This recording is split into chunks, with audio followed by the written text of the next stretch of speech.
Welcome to the Conscious Leadership Podcast. In this podcast, we discuss the how-to of creating conscious leadership for business, life, and the world. With ordinary people doing extraordinary things and being truly in control of their own health, wealth, and happiness. Knowledge plus action with a plan creates magical results. Introducing your host, Julie Hogbin, author, international speaker, mentor, disruptor, and creator of conscious leadership, and property investor living in the UK. Okay, good morning. Today I thought I'd talk about conflict. So what it is, perhaps how we get into it, why we fear it, and what happens to us while we're in there, and the types of conflict. Because believe it or not, there isn't just one. And there's lots of research, lots of science done on this as a subject, and how we behave, how we react to it is vitally important to the results that we get. So, what is conflict? Definition I've worked with over a number of years. Some of you know that I've been doing learning and development for leadership development for over 30 years, and just as a reminder for those that don't, that's what I've done. So I'm going to read you a definition that I work with. Again, it's one of the best I've ever seen. Again, I don't believe in reinventing the wheel. Take what you know, what makes sense, work with it, and you'll get better results. So let me read this to you. Conflict is a struggle between at least two interdependent parties who perceive incompatible goals, scarce rewards, and interference from the other person in achieving their goals. So when you think about that, there has to be at least two people to have conflict. Now, I'm saying that you can be in conflict with yourself because you are interdependent with yourself to achieve whatever it is you want to do. So if you're in conflict with yourself and you are perceiving incompatible goals, which is sometimes where our unconscious kicks in, we're on a bit of a hide into nothing. I've done a previous podcast on goal setting. I've done a previous podcast on motivation. It all works together. Remember, nothing works in isolation. You have to know a bit about everything linked into the psychology of us as humans to manage ourselves ultimately better than we do currently, and therefore we can lead and manage others with more knowledge about how the humans work together. So conflict can be interpersonal, so with ourselves. It can be, intrapersonal with ourselves, interpersonal with another individual, intergroup, intragroup within a group, intergroup between groups, and international, so, worldwide. And there's lots of conflict in the world. I don't think we've been in a day without conflict since World War I believe. Someone told me once. Anyway, that's off track.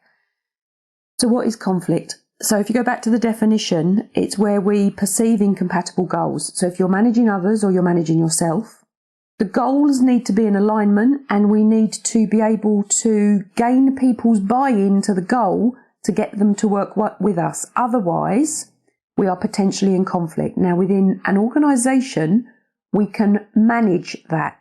And here's a big thing about conflict. You may never resolve it. All you can do within a business is manage it. And you manage it to the best of your abilities with the best of the abilities that you have. And the key thing is to gain people's buy-in to the goal, whatever the goal is that you're asking them to do, or actually they're even being paid to do. And without that buy-in, potential conflict. Now, the other thing about this is scarce rewards, is that if you are A, managing yourself, B, managing others, scarce rewards for you means celebrating your successes. For you means taking maybe a 5-minute break and maybe potentially acknowledgement verbally back to yourself that you're doing a good job, you're doing the right thing, and you're on track, links back into the goals. Now, for others, scarce rewards can be, as a manager, as a leader, your time and attention to the individual. So what we do as managers and leaders is that we teach people, we do it, and remember when they come to us, they've already learnt a lot. Some people recognise or learn that if they behave badly, they get the time and attention of the manager or the leader. What we need to do as managers and leaders is reverse that psychology, thought process, and we reward their behaviours when they do well. So I've noticed over many, many, many years that a lot of managers, a lot of people, just in general in life, they'll only give you feedback when they see that you've done something wrong. So we need to flip that and give people feedback when they've done things right. That then teaches people and us that we will give them our time and attention for the positive things in life rather than the negative things in life. And this is deep psychology, but it's how we operate as humans. In an employed position, as a business partner, we want the attention, we want the recognition, we want the reward from the leader, from the manager. So we will do, unconsciously, not saying we do this deliberately, although some people do, we will unconsciously look for a behaviour or demonstrate a behaviour that gets the attention of the person that we want to be rewarded by. It's really odd. This links back to motivation. Listen to one of the earlier podcasts because it will explain what our motivation is. Our motivation is goal-driven. We are goal-driven. And conflict is created by a perception of incompatible goals. So think about it. It all links together. Now, the other way that interference can happen, especially within a working environment and within your home environment, because this all cuts across all relationships. I'll do another session on relationships. Interference can be through somebody trying to help you when you haven't asked for their help. So you're doing something, you know you're doing it well, and somebody offers their help. They don't even offer their help for you to say no to. They take it over. They do something you're not asking them to do. They give you advice that you've not asked for. I'll do another session on that. And they give you advice that you've not asked for. You don't want the advice because you know how to do it. That has a real impact on our feelings, on our behaviours, on what's going on unconsciously for us. Depending on then how we manage our behaviours, it can cause conflict. We perceive it as conflict. We're not asking for help, they're offering help. So conflict can be caused by a good intent from somebody else. So think about it.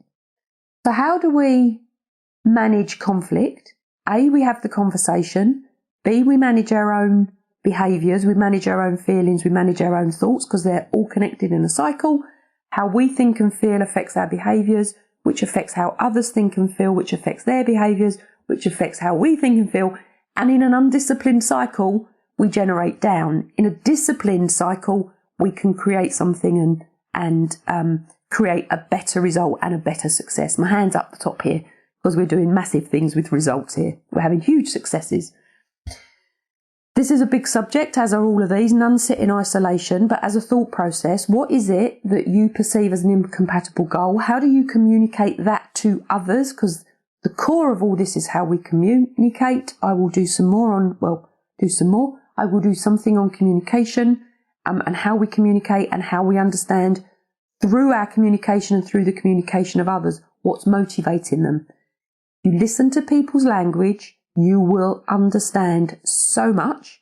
When you understand more, you will be able to manage them differently. You will be able to interact with them differently, whether that's your business partner, your wife, your children, an external body that you're doing business with. The more we learn about communication, the better we are. And to communicate, we've got to listen. I'll do something on listening as well. Nothing sits in isolation. It all sits together. So again, ask any questions you may have below about conflict, because there's fear, flight or freeze reactions. I'll do something on that. Everything links together. Nothing sits in isolation. You may know one bit about something. It's how you connect it to the other things that will create our own self-awareness, which will then create our better results, greater success, better relationships. Everything is linked. Nothing sits in isolation. So ask any questions you may have. Please do. Direct message me if you want to. I will then do a live on it. So if you want to be aware of all of the Facebook lives I do, please turn on the notification or come and follow me, friend me on my timeline. And most of you probably are on there anyway, I'm not sure. But go out there, take action, do something that gets you further towards your dream, towards your mission, towards your vision, towards your success. And I'm here for you if you want to ask me any questions. In the meantime, have a fabulous day. Talk to you all soon. Bye for now. Thanks for listening to the Conscious Leadership Podcast. You can contact Julie on LinkedIn, Facebook, Instagram, Twitter, Pinterest, and hear me out. Please subscribe to her YouTube channel for how-to videos and more content. And please message Julie to have your questions answered. Until next time, remember, knowledge plus action with a plan creates magical results. See it, say it, write it, believe it, and achieve it.